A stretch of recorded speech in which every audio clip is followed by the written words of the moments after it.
I know, I don't want to. I hate to ruin everybody's conversation. Good morning. How's everybody doing? Everybody seemed to be, I really didn't want to stop that conversation. Yeah, I mean, welcome to 2020 and welcome to worship this morning. We're so happy you chose to worship with us this morning. If this is your first time being with us, thank you. Thank you for choosing to be with us. We love to learn more about you as we assume that you would like to learn a little bit more about us. So if you could, there's a visitor's card in the pew rack in front of you. Take a little time during service today, fill that out, and drop it in the offering plate as it goes by. And then at this time, let's go ahead and open up our worship order. We'll go over a few announcements.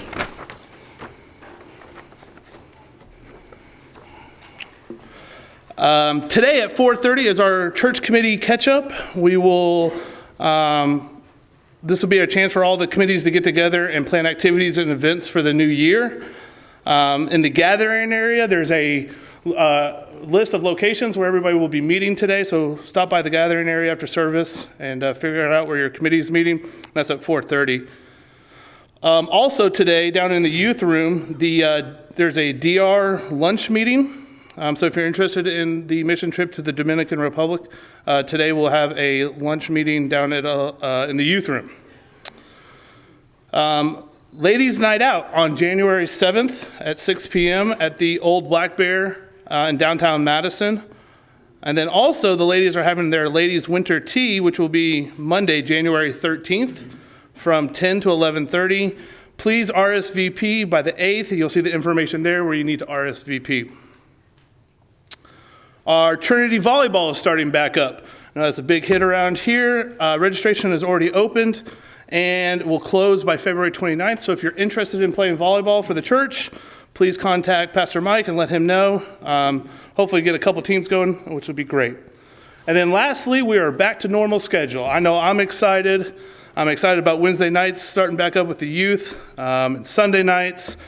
So this Wednesday, we'll be back to normal schedule with our church dinner, and then Bible studies, RAs, GAs, mission friends, and youth on all of our other Wednesday night activities. I think that's all the announcements I have at this time, so if we could, please stand as we pass the waving of Christ for the flu season.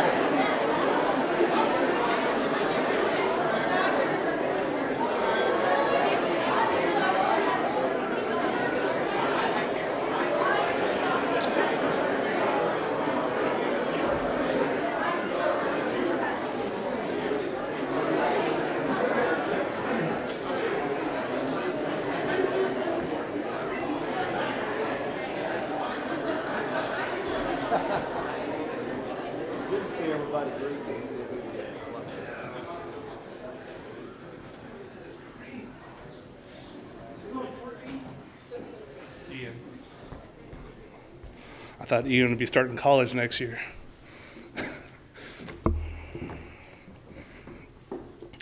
Hey, take your time. So it's 2020. We made it to 2020. How amazing is that? I like to look back on some movies that Hollywood has portrayed our current year, see if they got it close or if they could predict anything. So here's a few movies that were set, that were filmed or set during the year 2020. Real Steel. Maybe many of you have seen that Hugh Jackman movie where the giant fighting robots are the boxing robots, like the old sockin' rockin' robots. Unfortunately, there's no World Robot Boxing Championship in 2020. Another movie set in the 2020 year is Pacific Rim. Maybe some of you guys have seen that sci-fi action movie where the monsters are coming out of the Pacific Ocean and the only thing that could defeat them were the help of giant robot warriors called Jaegers, piloted by two pilots who were linked together physically and psychologically. But again, unfortunately, no giant robots in 2020. I don't know what it seemed like, but I guess Hollywood had an idea that 2020 was going to be the year of giant robots, but they got that kind of wrong. Besides the movies, we have our New Year's bringing resolutions. Every year we make resolutions to improve our lives in the new year. And I'll admit, I've made one myself. My goal is to become a little healthier and start working out a little bit more. I even created a new schedule to start with. Every morning I'm going to start trying to wake up at 5:45 in the morning. I'm going to try to go run for at least 30 minutes. And then I'm going to start my morning by waking up the kids and getting them ready for school. So I told myself I needed a trial run because no, you can't jump into that. And so for the past Thursday, I set my alarm for 5:45 to get ready to get started. Well, needless to say, I woke up at 7:45. Now, to my defense, it was raining Thursday, really raining, and Friday. So unfortunately, I couldn't do it. But statistics show that only 7% of Americans stuck with their 2019 resolution. So hey, I thought I'm already in great company. But I decided not to quit. I was going to keep trying because this is a long year, and so is next year. Our resolutions are only as good as we make them. We're going to fail from time to time. We're not going to wake up at 5:45 in the morning and go running. We might not eat the healthiest or save every penny. We're not perfect. But our Lord understands that we're not perfect. He knows that resolutions and promises that we make probably will not be fulfilled, and he's okay with that. He wants us to do what we can and lift ourselves back up and not quit, to try to keep getting better, to turn to our Bible more, and to pray harder. So if you made resolutions to better yourself this year or are hoping for some giant robots, that's great. And don't be too hard on yourself if you don't fully make it, because remember, in the eyes of our Lord, we haven't failed him. He just wants us to get back up and try again. Lean on him when we need him, because we're not alone this year or next. So today, let it be the first step in a new year. Welcome to worship.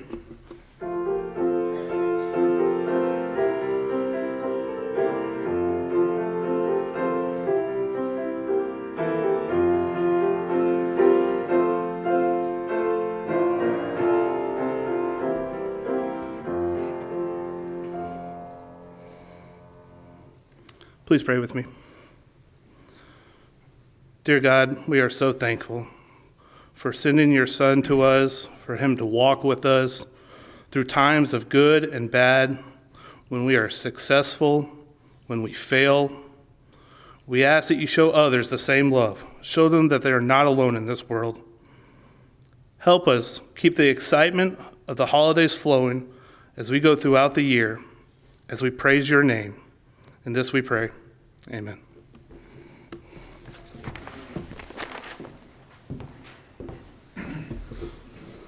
Let us now sing together our hymn of Epiphany, hymn number 117, As with Gladness Men of Old. Please stand as we sing together.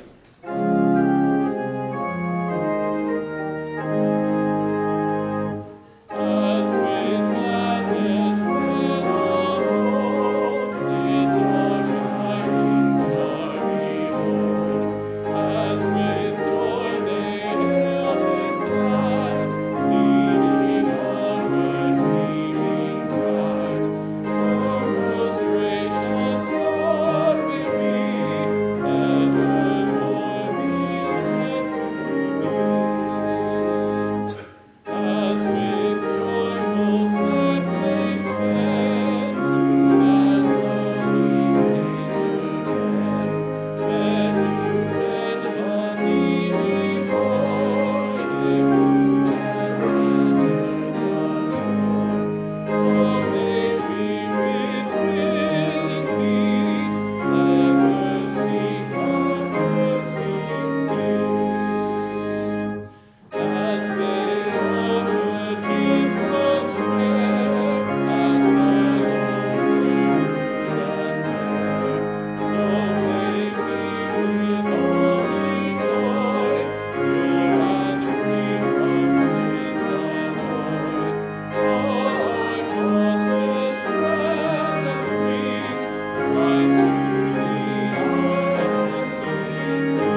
Please be seated.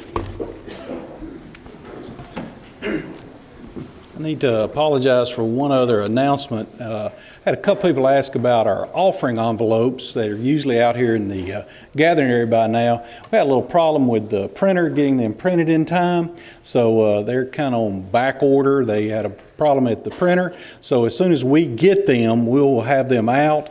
If you want to go ahead and use one of the envelopes that are in the pew racks there you find in front of you, you can do that. But again, as soon as we receive them, we'll get them out in the gathering area as usual. So sorry about the delay, but we'll get them out just as soon as possible. But now, during this time of Be Still and Know during our service, I'd invite you to be silent and listen to the voice of God speak to your heart. Let's pray together.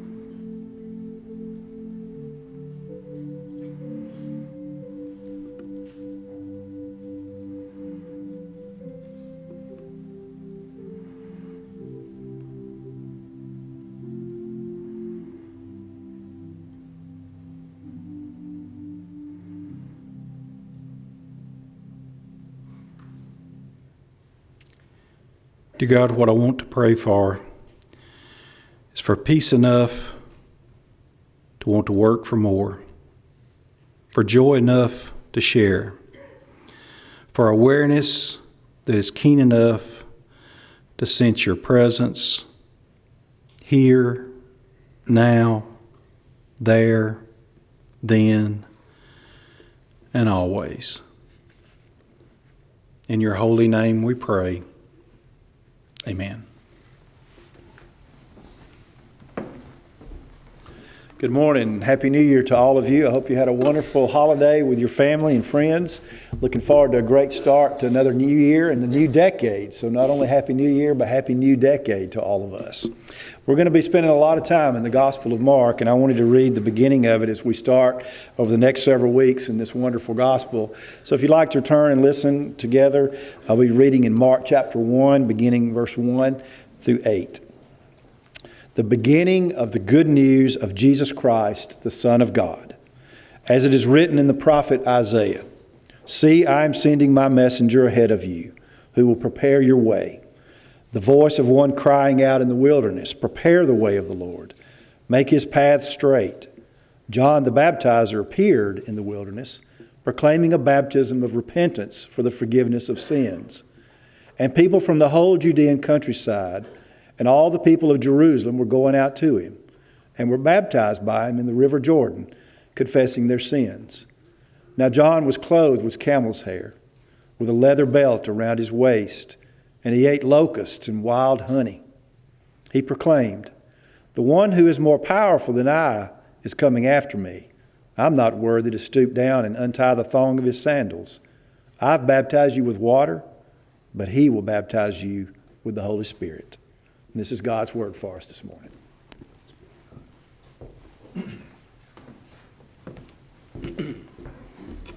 At this time, our pre-K and our kindergartners are invited to exit for children's worship as we sing together our hymn of guidance, hymn number 61, "Savior, like a shepherd, lead us." Please stand as we sing together.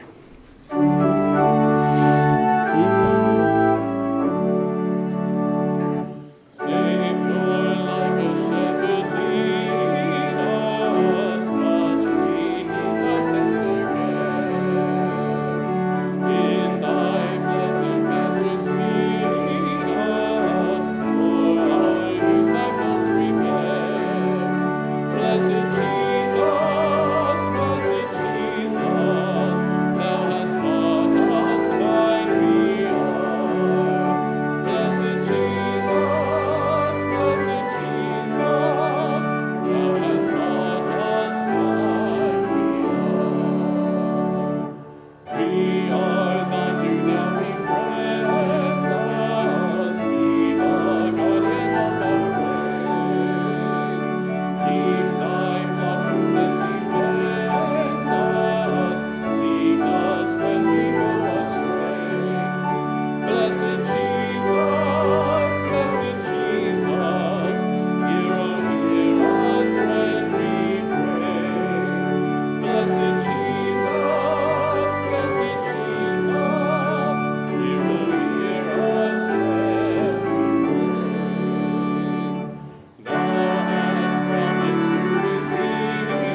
Please be seated.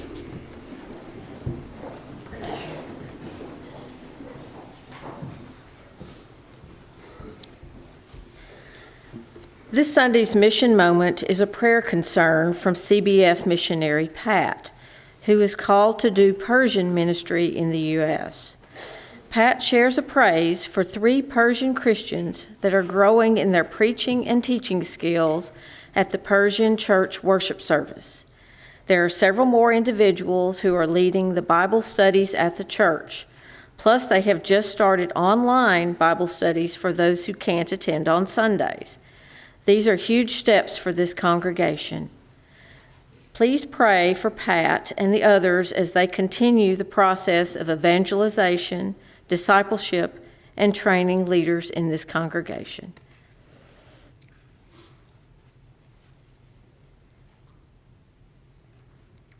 Amen.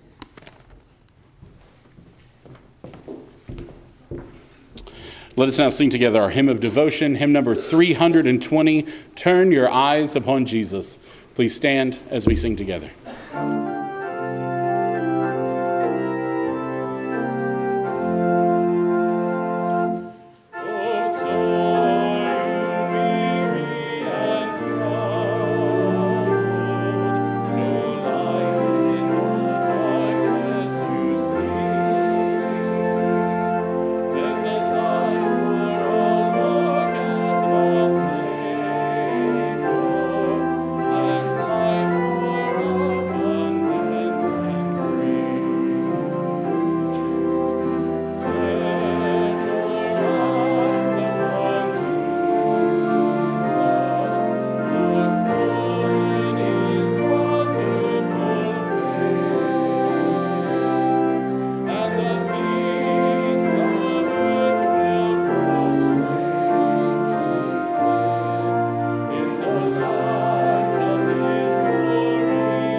Please be seated.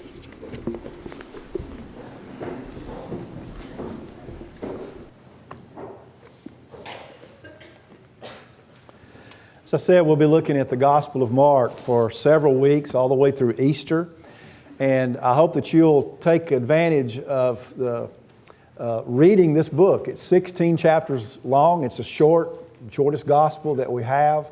And I invite you to read it as we prepare for church on Sunday, but just to read it through this few weeks that we'll spend with the gospel as a way to sort of immerse yourself in it. I think the words of the hymn we just sang is good advice. Turn your eyes upon Jesus as we begin a new year. to focus on the life of Christ. What does Jesus mean to us and how we can learn to love Him more and to be loved by Him. So I'm looking forward to going through this gospel with us on Sunday morning.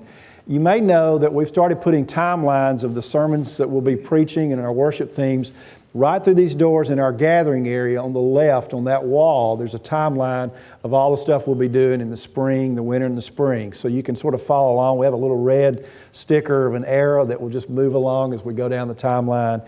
And one of the things that I do when we do that timeline is try to group the sermons with common themes together, even though we're preaching through the book of Mark. So I've done that, but I really hope that we'll come and approach the gospel not with any kind of agenda to try to fit into a theme or anything else. Let's just let the gospel tell the gospel. This is the good news of Jesus Christ. And so as we come, think about questions like, what do you see? What do you hear?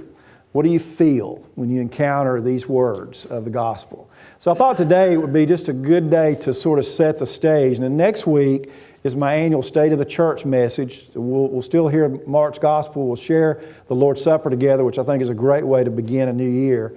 But in general, I want to set the stage and introduce the Gospel of Mark. And I know a lot of you know it well. Many of you have read it many times.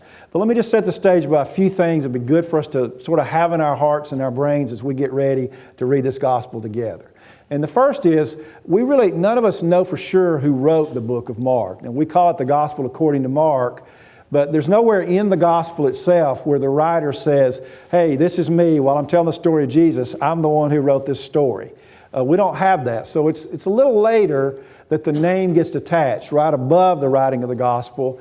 And it's attached early on in Christian history. So it's got a pretty good tradition that the writer was a guy named John Mark. And John Mark we know a little bit about because he is in other places in the Bible. And it's interesting about him. John Mark's mother had a house in Jerusalem.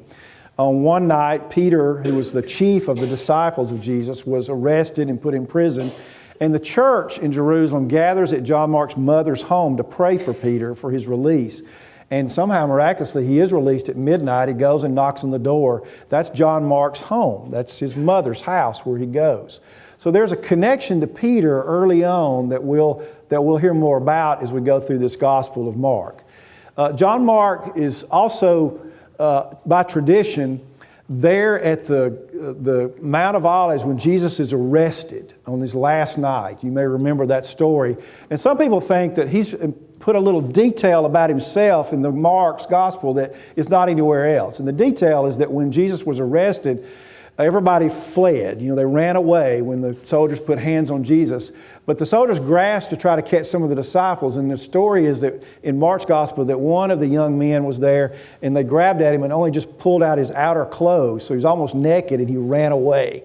And tradition says that person was John Mark. So maybe he's putting a little personal detail in the gospel for us. He was there on the night Jesus was betrayed. Sort of an interesting story about him. When he was younger, his cousin Barnabas went with a guy named Paul. Paul was one of the great early missionaries of the Christian church. And the first sort of sanctioned church mission trip was a trip with Paul and Barnabas. And Barnabas brings his young cousin John Mark with him along the way. And somewhere along the path, John Mark probably gets homesick and he deserts them. He leaves them and goes back home. So later on in the book of Acts, we read that Paul wants to go on a second missionary journey, and Barnabas shows up again with his cousin John Mark in tow. And Paul says, I'm not taking that kid with me a second time. Just can't do it. He's deserted me once. I can't trust him. So that's sort of a break, and I don't like that. It's unfortunate. But we read later on that when Paul is in Rome, he's in prison, and he sends to one of his good friends, Timothy, a letter, and he says to Timothy, I hope you'll come and help me out with the work that we're still doing here, even though I'm in chains, and bring John Mark. I think he'll be a good help to us. So there was a reconciliation there. I think that's pretty good. And early on, the church leaders in the 1st and 2nd century attributed John Mark as the writer of the gospel according to Peter. So what happened, they said, is John Mark is the person who's in Rome listening to the preaching of the greatest or the chief of the disciples, Peter. And Peter is preaching to church people in Rome who are having a very hard time. And somehow he is collecting these sermons. And finally, after Peter dies, John Mark puts them together into what we call the gospel according to Mark. So when I was a kid, I always wondered, why didn't the chief of all of Jesus' disciples have a gospel? Well, in a way, he does. These are the sermons. This is the preaching, the proclamation of Peter through the lens of John Mark, who was listening to him in the environment of Rome in the first century. And so it's sort of interesting for us to see that. One thing that's of note about this is that Peter deserted Jesus. You right remember, Peter deserted Jesus. 3 times he denied Jesus at his arrest. And John Mark deserted Paul on his missionary trip, and yet both of them were reconciled. I think that's a good message for us all. They sort of understand how hard it is to follow Jesus and to fulfill our commitments. The interesting thing, too, that I want you to think about is that this is the first gospel that was written. Now, in our order in the New Testament, it's Matthew, Mark, Luke, and John. And you might wonder, why didn't they just put them in the order they were written? Well, the early church preferred Matthew's gospel. I think it was probably their favorite one. So when they get around to listing the books of the New Testament, they put their favorite one first. Mark comes second. And a lot of them in the early church felt like Mark was just sort of thrown together. Matthew gives a lot more detail. Luke gives a lot more detail. They like those gospels better. But Mark is the first one. So it's the earliest written gospel of the stories of the life of Jesus Christ. Somebody once said that Mark then is the saint who first found grace to pen the life which was the life of all people. Isn't that amazing? So we get a chance to read together the first written account of the words and deeds in the life of Jesus Christ in something called the gospel. So that's the first thing I want you to know, and that's John Mark, the preaching of Peter. And so that means, I think, when we read the gospel, it's hard to outline it. And a lot of commentators will try to outline books and give us sort of a sense of the structure of it. Mark's a little hard to do because I think it was meant to be heard. It was meant to be read aloud. A lot of us will read it silently to ourselves in our own study. I've asked you to do that. But it was meant to be an oral presentation. It was meant to be read. It's like a sermon.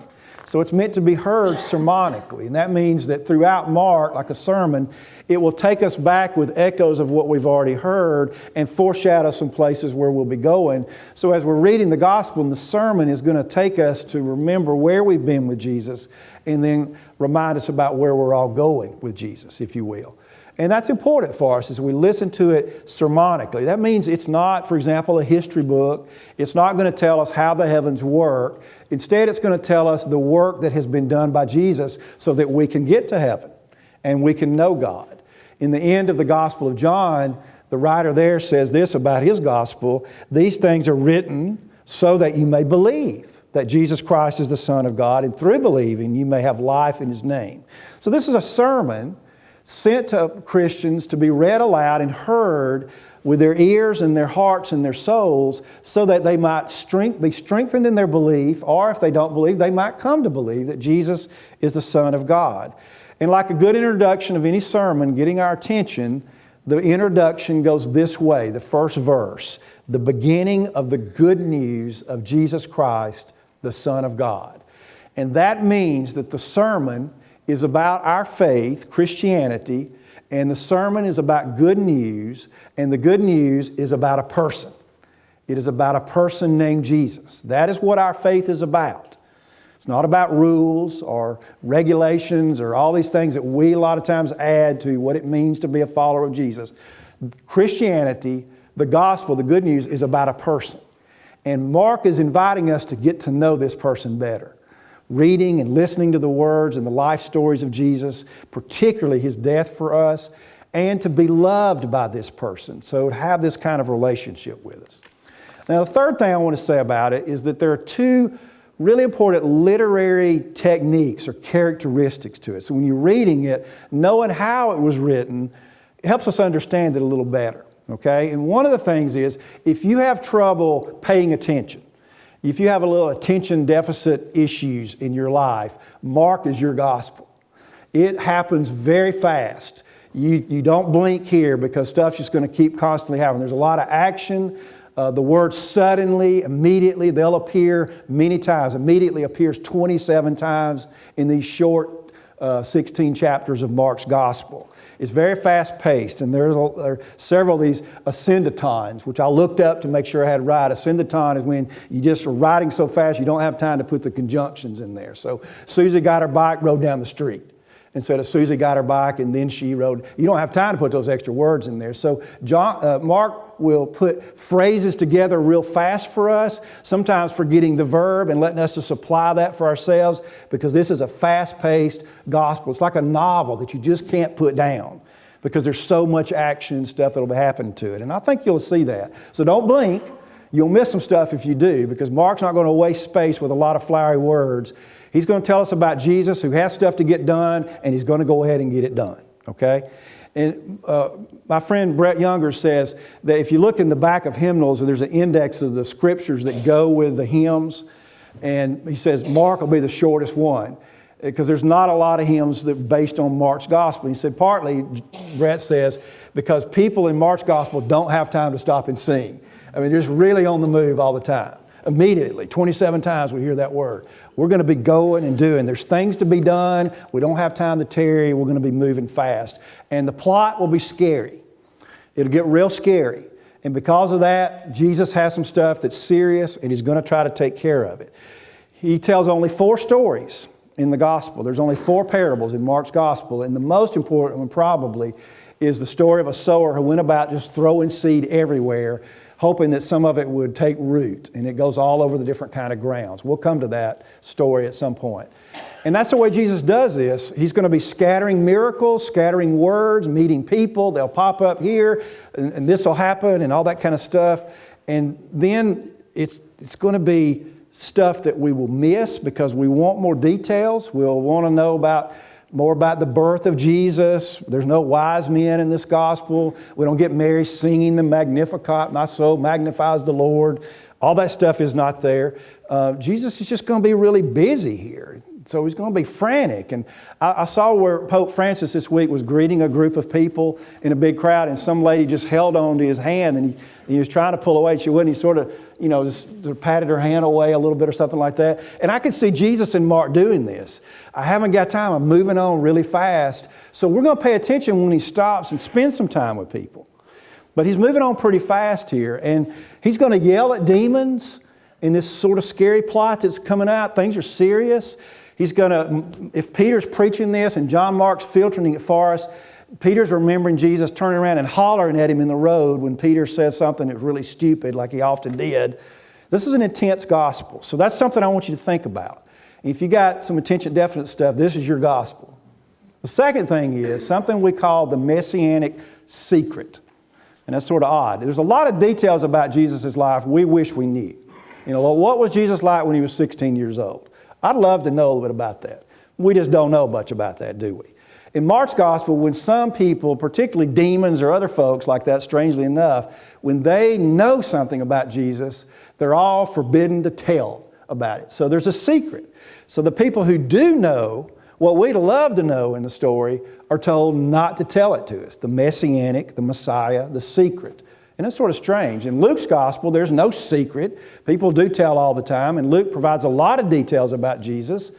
But even there, it's slim. We get, a few words about his birth. We get a few sentences about Jesus when he's 8 days old, a couple of paragraphs when he's 12 or 6 weeks old, and then that one story when he's 12 years old as a boy in the temple, and then boom, he's 30 years old. That's not much, is it? And if you actually put all the Gospels together and took the life of Jesus in a chronology and put it all together, we come up with about less than 2 months of his whole life. That's not much. And because of that, sometimes throughout our history as Christians, we wanted to supply the gaps. We want to fill in the gaps. Well, here's an imaginative detail of what he did when he was 16 years old, or what happened when he was. And so all those kind of things, there's movies and there's novels and all kinds of stuff like that. In the early 1900s, there was a guy named Albert Schweitzer. He said, let's just stop doing that. And something he called the quest for the historical Jesus. He said, quit trying to make Jesus in your own image, supplying the details for the things you hope he's like, and let's just let Jesus be Jesus, he said. Jesus will always come to us as a stranger, someone that's sort of unknown to us. We will never be able to fully grasp all that Jesus is in our world. And I think Mark gets that in the messianic secret. He's going to sort of play it out to the very end of the gospel, that messianic secret, okay? The next thing I want you to think about is one of my favorite preachers of all time was Fred Craddock. And he sort of identified the idea that Mark was written for Christians that feel like their life is in the wilderness, the barrenness, the place where there's scary stuff that goes bump in the night. People that are having a very difficult time. It's for them, this wilderness. And he said he imagined if there was a church built today that would be based on Mark's gospel, the church would be an old wooden church. They'd have no cushions in the seats, no air conditioning. And the people we'd see coming to that church would come before dawn. They'd be poor. They'd be a lot of sick people. There'd be slaves. There'd be people who just are really on the edge of life. These are the folks who are attracted, and they're hurting people. And they're coming to Mark's gospel church to hear Mark preach. And they love to hear Isaiah, and Mark quotes Isaiah more than any other prophet in the Old Testament. They're going to love Isaiah when Isaiah says, Christians believe of Jesus, he was despised and rejected by others, a man acquainted with infirmities and a man of sorrow. And those Christians that first heard Mark's gospel are going to say, we get that. We know what it's like to be despised, to live in the wilderness. We know what it's like to be rejected because we have made a commitment to Jesus as our Lord. And they will understand very much what Jesus goes through, and they will find a lot of comfort in Jesus identifying with them because they're doing what He's experiencing in the gospel. So this is really a blue-collar gospel. It's for the folks who climb out of the coal mines, the people that come off second shift at the steel plant, people that are hoeing a long row in an endless field, and they have very little to show for all their labor. And they'll look at Jesus at the end of His life and see everybody forsook Him. And they will identify with Jesus. And they will believe they have a Lord who identifies with them as well. It's a Good Friday gospel. There's a lot of talk of the cross. What it means to follow Jesus is serious, and it means we must bear a cross, take up a cross, and deny ourselves. They're going to see that Jesus was tested, and they feel that they're tested, tempted because of their faith in Jesus. Jesus is on the cross dying, you remember. In Mark's gospel, someone hollers to Him, come down from the cross if you are the Son of God. And these early Christians are going to hear the voice of Satan in that. And they're going to remember that Satan, they believe, tempted Jesus his entire life. In the wilderness, when Jesus went after His baptism, Satan was there tempting Jesus to be spectacular. And at the cross, they are tempting Jesus to use His power to take away His own suffering and escape it. So they will believe in spiritual forces behind the things that we can see in the powers of this world. They'll believe in demons, and they'll believe in Satan.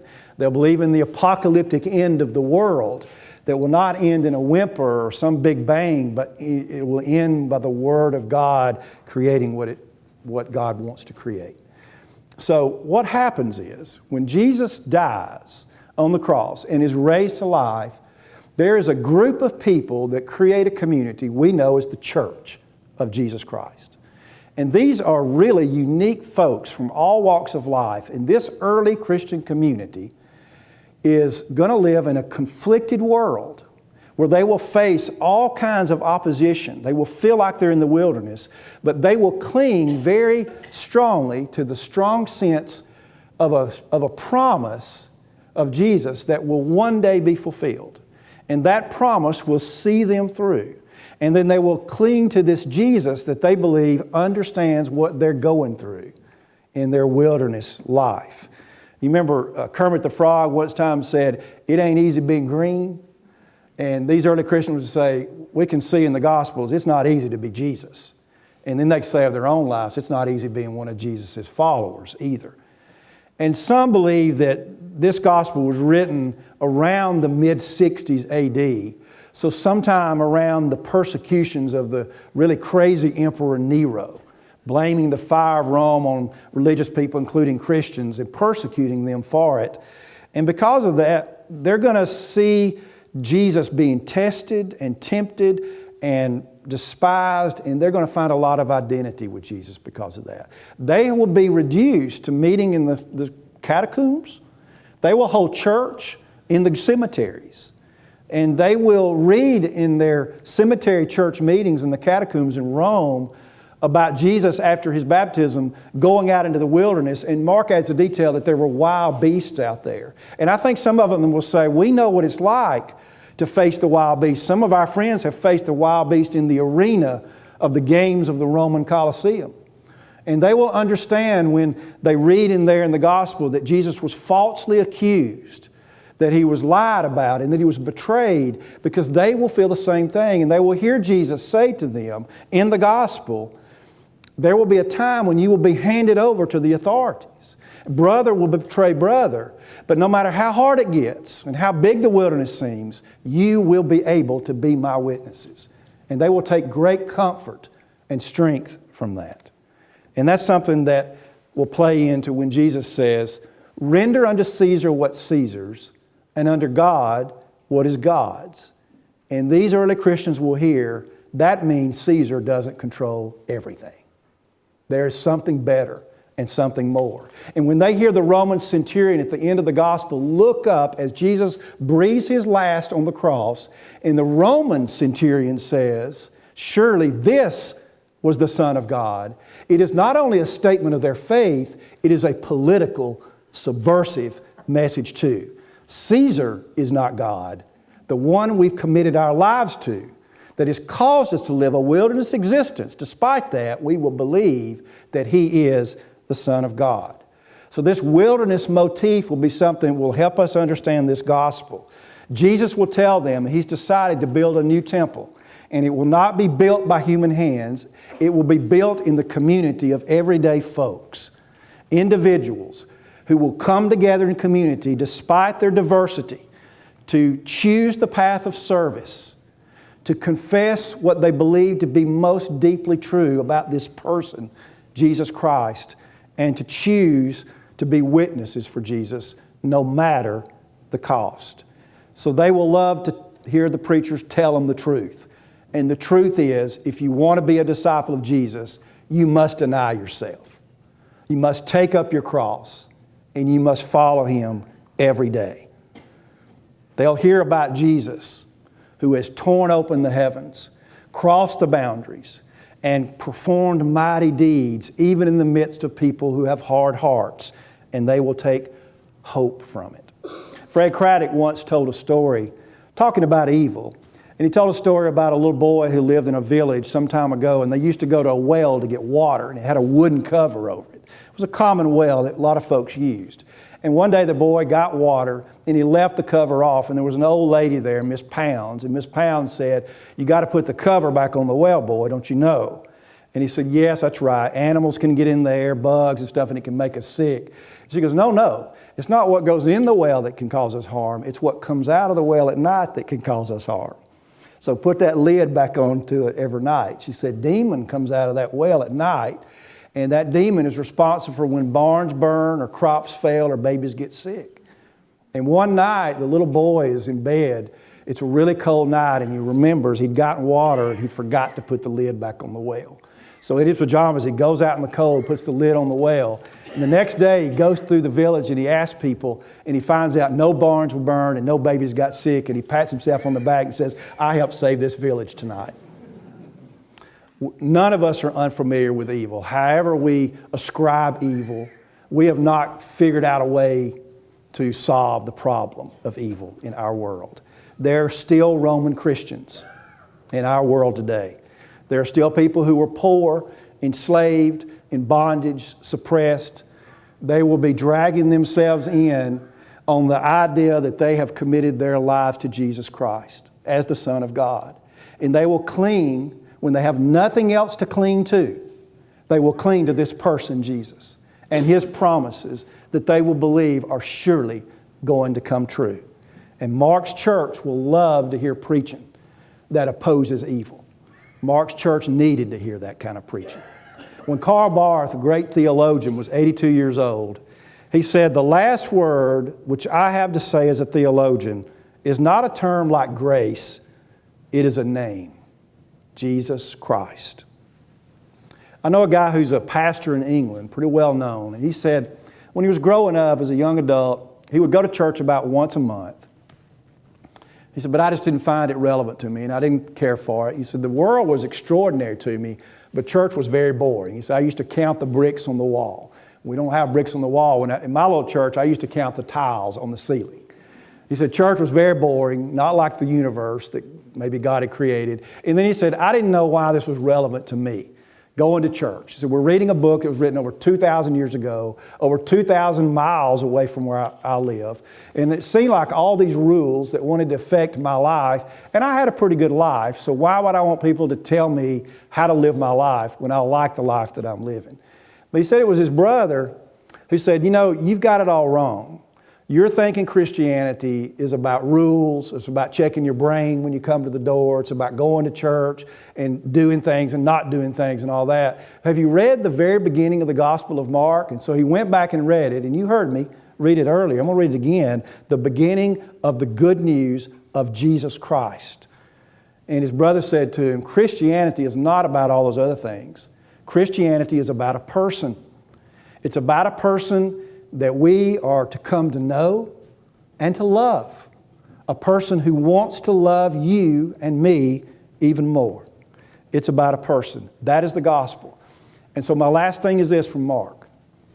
We will only best know this person when we stand with the centurion at the foot of the cross of Jesus Christ. It is in His death. Somebody has said Mark is a long passion narrative, the passion of His suffering and His death and His resurrection with a little introduction to it. Half of the book of Mark is about the passion of Jesus Christ. Now sure, throughout the gospel, there's a scattering like the sower throwing seed of the title, Jesus is the Son of God. At the very beginning, this is the good news of Jesus Christ, the Son of God. At His baptism, the voice from heaven, this is my Son. The demons will say it. A demoniac at the tombs will say it. At His arrest and His trial, they'll say, are you the Son of God? It's the transfiguration. And then at the cross, when the centurion says, this was the Son of God. The early Christians thought that Mark was pretty clumsy, throwing all this stuff together, but now we think about Mark as being almost brilliant. This messianic secret of saying, really, it's only at the cross when we fully can grasp who Jesus is. Nobody really in the Gospels confessed Jesus as the Son of God by watching Him perform miracles or listening to His great stories and parables. It is only at the cross that we most fully, understand who Jesus is. When I was pastoring my first church and seminary in Kentucky, every Sunday night, unfortunately for them, I led the singing. It was just one of those things. And so I would take requests and hope other folks would sing loudly because I can't sing well. And every Sunday night, one of the boys in the church would request the same hymn, hymn 227. And it's probably not in our hymn book now, it's an older hymn book. And that hymn was At the Cross. I've thought about that a lot. I think that little boy, whether he knew it or not, had it right. And Mark would agree. It is only at the cross, when we finally get there, that we can reread the gospel. And we can understand with clearer eyes who this person is that we want to get to know more and love more and how much love this person has for us. The good news is about a person. It's about Jesus, the Son of God. Some years ago, C.S. Lewis wrote in a wonderful book called Mere Christianity. He said, I'm trying to prevent anyone from saying the really foolish thing that people often say about Jesus. They say, I'm ready to accept Jesus as a great moral teacher, but I don't accept His claim to be God. And Lewis writes, this is the one thing you must not say. A man who was merely a man and said the sort of things Jesus said would not be a great moral teacher. He'd either be a lunatic, somebody who thinks they're like a poached egg, or they'd be a devil from hell. You must make your choice. Either this man was and is the Son of God, or else he was a madman, or worse. You can shut him up as a fool, you can spit at him and kill him as a demon, or you can fall at His feet and call Him Lord and God. But let's not come with any of this patronizing nonsense about His being a great human teacher. He's not let that option open to us, and He never intended to. Lewis says, it seems to me that it's obvious that he was not a lunatic, he wasn't a madman, and he's certainly not a fiend. So consequently, however strange or terrifying or unlikely it may seem, I have to accept the view that He was and is God. This is the gospel of Jesus Christ. And that gospel should impact us. If we believe, with the readers of Mark's gospel, that Jesus is the Son of God, then that means no matter how much we've trained ourselves to be silent in the world, when we see evil, we must speak out against it. When we see people falling in the ditch, those Roman Christians, because there's still Roman Christians today that are in the ditch in the wilderness of the world, God help us, we've got to step into the ditch. We have to walk into the wilderness. It means that for us as Christians, we're going to weep a lot about the way the world is for a lot of people. And it means that we're going to have compassion that will be filled inside of us because of our relationship with Jesus, the one we call Lord and God. And it means we're going to ask a lot of questions. Why is the world the way it is? And what can be done? And so it means we're going to have to pray a lot. And it means we're going to worship a lot. We're going to worship with these Roman Christians a big man who stepped into the house of evil because he's ready to take care of getting things done about it. And we'll be thankful. Thankful that God has invited us to work alongside this big man, Jesus, the Son of God. So let's turn our eyes upon Jesus. This is the gospel according to Mark. Amen. Hello, I'm Mike Oliver. I'm the senior pastor here at Trinity Baptist Church. I'd like to thank you for joining us for worship through our church website. And also I'd like to invite you to come and visit us. This is a great church. We have friendly people here. We value worship, we value community and global missions. And there are programs for children all the way to senior adults. I think you'll like our church, and I hope you'll come and visit us and see for yourself in person. If you have questions about our church, like to know more, we'd love for you to contact us. There's information on our website. You can call us or email us or come by, and one of our staff members will be glad to talk with you. Welcome to Trinity, and God bless you and keep you.